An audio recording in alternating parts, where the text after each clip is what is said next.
You never forget your first Halloween in a new town, especially when it ends with something that shouldn't exist whispering your name through your bedroom wall. Last year, I moved to a small town in northern Vermont called Ravensbrook. It was the kind of place that looks perfect in postcards. Crisp autumn air, fiery orange leaves, and jack-o'-lanterns glowing on every porch. But like most small towns, there was a dark undercurrent, a history people didn't talk about in daylight. I rented an old two-story house on Briar Street, right on the edge of the woods.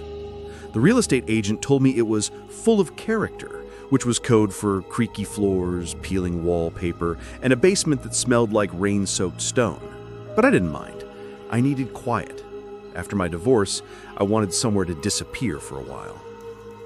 My first night there, the neighbors stopped by, an older couple named Martha and Roger Fenn. They brought pumpkin bread and a warning. Martha said, "You're brave, moving into the Hollow House." I smiled, confused. The Hollow House? Roger glanced at her sharply. Old town stories, pay her no mind. But she kept talking. She said, "They say something lives in the walls, that it talks to you on Halloween." I laughed it off. Well, that's comforting. She didn't laugh back. Her face was pale, and she wouldn't even make eye contact after that. For the first few weeks, everything was normal. I fixed the leaky faucet, unpacked boxes, and ignored the faint scratching I sometimes heard at night. Probably mice, I told myself. Then October came, and the air around Briar Street started to feel different. People put up decorations, fake cobwebs, glowing skeletons, the works, but no one stayed out late. The streets emptied before sunset. I figured it was just a small town thing. On October 30th, I went into town to grab some groceries. When I mentioned my address to the cashier, she froze. "You're staying there?" she whispered. "Yeah, why?" Her voice dropped. "Don't open your windows tomorrow night. And whatever you do, don't answer if it knocks." I laughed awkwardly, but she didn't. Her face was pale, and she wouldn't even make eye contact after that. Halloween came. The sky turned heavy and gray by afternoon, and cold rain started to fall around dusk. I stayed in, poured a drink, and watched an old horror movie. Around 11 p.m., the power went out. I sat there for a minute, staring into the candlelight. Then came the first sound. A long, slow scrape, like fingernails dragging across drywall. It came from inside the wall, behind the couch. At first, I thought it was just old pipes, but then it moved. Down the length of the wall, pausing just behind where I sat. I held my breath. The scraping stopped, and then came a whisper. "Ethan." I froze. The voice was hollow, wet, and somehow inside the wall itself. I grabbed my flashlight and stepped back. "Who's there?" I asked, my voice cracking. No answer. Just another whisper, this time lower. "You moved in too soon." The beam of my flashlight caught something on the wallpaper. Faint bulges, like the outline of a hand pressing from the inside. I stumbled backward, heart racing. Then the handprint sank back in, leaving a dark, damp stain behind. That was when the basement door creaked open by itself. I wanted to leave. Every instinct screamed at me to run. But something about that open door drew me in, like I needed to see. The basement stairs were slick with moisture. The smell was unbearable, mold, rot, and something else, metallic. When I reached the bottom, my flashlight flickered. The beam landed on something carved into the far wall, a message etched into the stone. "He returns on Hollow's Eve." And below it, an outline of a man hollowed out with no face. Then came the whisper again, but this time it was behind me. "Do you see me now?" I turned, and the light caught him. A man-shaped figure, impossibly thin, skin the color of ash, his face completely blank except for a wide, vertical crack where a mouth should be. From that hollow mouth came a low, inhuman moan. I ran up the stairs, slamming the door behind me. I could hear him scraping, clawing, trying to follow. The sound grew louder, closer, until the door itself began to bow inward. Then it stopped. Silence.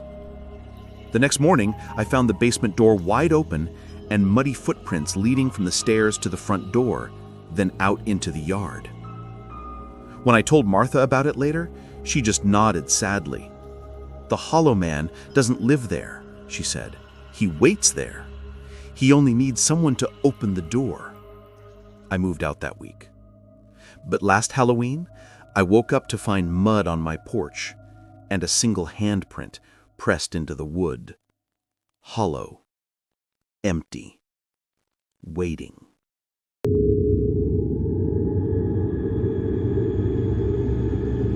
Halloween has always been my favorite night of the year. But after what happened in 2018, I can't even look at a carved pumpkin without my stomach tightening. That was the year I took a job as a caretaker for a historical mansion called Blackwood Hall in rural Pennsylvania. The estate sat on a lonely stretch of land, surrounded by overgrown woods and a wrought iron gate that hadn't been opened for decades. Blackwood Hall was built in the late 1800s by a shipping magnate named Henry Blackwood, who, according to local legend, went insane after the mysterious deaths of his wife and 2 young children. Town records said he sealed the family crypt himself and then locked himself inside the house, never to be seen again. I didn't believe in any of that at first. I was just there for the paycheck. The Historical Society wanted me to catalog and clean the upper rooms before they restored the place. I was supposed to stay for a week, alone with a company generator for power and no cell signal from miles. When I first arrived, it was just before dusk. The mansion loomed at the end of a long gravel path, windows like dark eyes watching me. I remember how quiet it was. Even the birds seemed to avoid the property. I got inside, dusted off the main hall, and set up camp in the old servant quarters. It felt safe enough, at least until the first night. Around midnight, I heard something, faint laughter echoing down the hallway. It was the sound of children. I froze, thinking maybe it was the wind. But then I heard the soft patter of footsteps running across the wooden floor above me. I grabbed my flashlight and crept up the stairs, my heart pounding. The laughter stopped. Every door in the corridor was closed, except one, the nursery. Inside, the air was freezing. Toys were scattered across the floor, porcelain dolls, wooden blocks, and a tiny rocking horse that swayed ever so slightly when I entered. Then I noticed the wallpaper. It was peeling away in strips, revealing faint chalk drawings underneath. I brushed off some dust and realized they were drawings of the house and of people. A man, a woman, and 2 children. But in every drawing, the children's faces were scribbled out. I turned to leave, and that's when I heard it. A little girl's voice whispered from behind the rocking horse. "Play with us." The flashlight flickered. I took a step back. "Who's there?" No answer. Just the faint creak of the rocking horse moving again, even though no one was near it. When I backed out of the room, I swear I saw 2 small figures standing by the window, pale, motionless, their faces in shadow. I didn't sleep that night. The next morning, I went into town to grab more candles and supplies. When I mentioned where I was staying, the store clerk went pale. "You're staying in Blackwood Hall?" she asked. "Yeah, why?" She lowered her voice. "Those aren't Henry Blackwood's kids you hear. They say he brought them home after they died, and they never left." I forced a laugh. "You mean ghosts?" She didn't smile. "Don't stay there on Halloween. The veil's thin then. That's when they look for her." "Her?" I asked, but she just shook her head. I tried not to think about it, but by the time Halloween night came, the air felt heavier, colder, almost electric. That night, I was cataloging furniture in the drawing room when I heard the faint sound of humming, a lullaby drifting through the halls. I followed it upstairs, flashlight trembling in my hand. It led me back to the nursery. The door was slightly open, light flickering inside. When I stepped in, I saw something I'll never forget. Every toy in the room, the dolls, the blocks, the little rocking horse, was moving on its own, slowly, rhythmically, like invisible hands were playing with them. The blocks spelled out a single word: Mother. Then came the voice, high-pitched, sing-song. "Why did you leave us, Mother?" The air turned icy. I could see my breath. I stammered, I'm not your mother." But the dolls turned, every porcelain head twisting toward me with tiny cracking sounds. And from the corner, two childlike shapes emerged, gray-skinned, their eyes completely black. "Stay," one whispered. "Forever," said the other. I ran, slamming the door behind me. I didn't stop until I was outside, gasping for air. I looked up at the nursery window, and there they were, watching me. Two pale figures, side by side, smiling. I drove to a motel that night and never went back. A week later, I got a call from the restoration team. They asked if I had been moving objects around, toys, pictures, small things from the nursery. I told them no.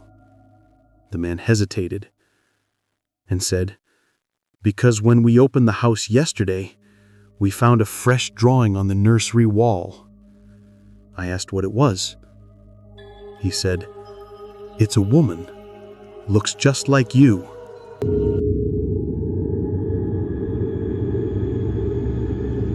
There's something strange about broadcasting alone in the middle of the night. When the rest of the world sleeps and your voice is the only thing reaching out into the dark, you start to wonder, who's really listening? I've hosted Midnight Signal, a small AM radio show in northern Michigan, for about 10 years. It's not a big station, just me, an old console, and a transmitter that barely reaches a 40-mile radius. On Halloween, I always do a true caller episode. Real paranormal stories from people who swear they've seen something. But the year 2020, that Halloween changed everything. Because that night, one of my callers wasn't alive. It started normally. 10 p.m., coffee hot, lines open, the soft hum of static filling the booth. I cued the intro music and leaned into the mic. "Good evening, Michigan. This is Evan Clark, and you're tuned into the Midnight Signal. Tonight's special, Halloween Confessions. True stories from anyone brave enough to share. The lines are open. Let's talk about what haunts you." The first few calls were fun. Pranks, a few spooky tales, even one from a trucker who claimed to have picked up a ghost hitchhiker. Then, at 11:47 p.m., the line blinked with "Caller Unknown." That wasn't unusual. Sometimes block numbers slipped through, but when I answered, all I heard was faint static. "This is Evan," I said. "You're live on Midnight Signal. Tell us your name." Silence. Then a whisper. "You can hear me." It was a woman's voice, distant, echoing. "Yes, ma'am, we can hear you. What's your name?" She paused. "My name is Anna." Her voice was trembling but clear, too clear, like it was right next to my ear. "Hi, Anna. Where are you calling from?" Static crackled. Then she said, "I don't know. It's dark. I can't find the road anymore." That got my attention. "What do you mean?" "My car. It went off the bridge. There was water. I've been trying to get help, but no one answers." The hairs on my arms stood up. "Anna, are you hurt? Where are you exactly?" A long pause. Then she said, "You already know, Evan." My throat tightened. "What do you mean?" "You drove past me." I froze. That evening, while coming to work, I had passed a wreck on the old Pine Bridge. The police were already there. A car had gone through the guardrail and into the river. I hadn't looked closely. The woman continued, her voice warping through the static. "You saw the lights, the flashing red lights. You didn't stop." My blood ran cold. "Anna? Was that you?" She whispered, "I can't feel my hands. It's so cold down here." The phone line hissed, then cut off. I just sat there for a full minute staring at the console. Was it a prank? Maybe someone heard about the crash and decided to mess with me? But something about her voice, it sounded wet, like bubbles rising through water. I replayed the recording, and there was one thing I hadn't noticed live. In the background, beneath the static, you could hear dripping and faint, distant sirens. I tried to shake it off and finish the show. Around 12:30, I took another unknown call. Same line, same faint static. "This is Evan," I said, trying to sound normal. "You're live." A man's voice this time, raspy, strained. "She's not alone down here." I froze. "Who is this?" "They're all still here, the ones you forget." The studio temperature dropped. I could see my breath fog the mic. "Who are you?" "Look outside," he whispered. The power flickered, the on-air sign dimmed. Against my better judgment, I turned toward the studio window. The parking lot beyond was empty, dimly lit by one flickering lamppost. But as I squinted, I saw movement, shapes in the dark. At first I thought it was just fog, but then the fog took form. Dozens of faint silhouettes standing still, facing the building. I stumbled back from the glass. My heart was pounding. When I looked again, they were closer. And that's when the phone rang again. I picked it up with shaking hands. This time, I didn't say a word. All I heard was breathing, shallow, gurgling, wet. Then the same woman's voice. "You can't shut it off now." The console began to flicker wildly, dials spinning on their own. The on-air light burned bright red, brighter than I had ever seen it.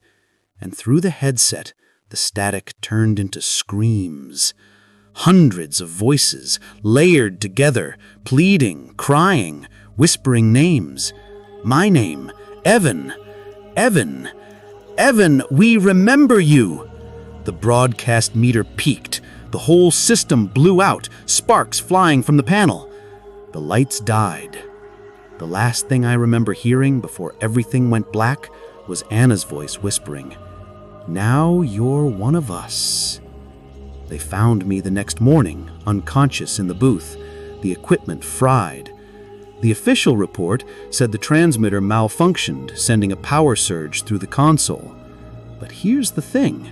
When the techs reviewed the logs, they found one final broadcast that went out at 12:59 p.m., a full minute after the equipment supposedly failed. The recording is corrupted, but if you boost the gain, you can hear one faint sentence underneath the static. "Welcome to Midnight Signal. I'm your host, Anna." I quit radio after that. I don't even listen to it anymore, because sometimes, late at night when I'm driving home, I still pick up a faint signal, and in the static, I can hear her whisper, "You're still on the air."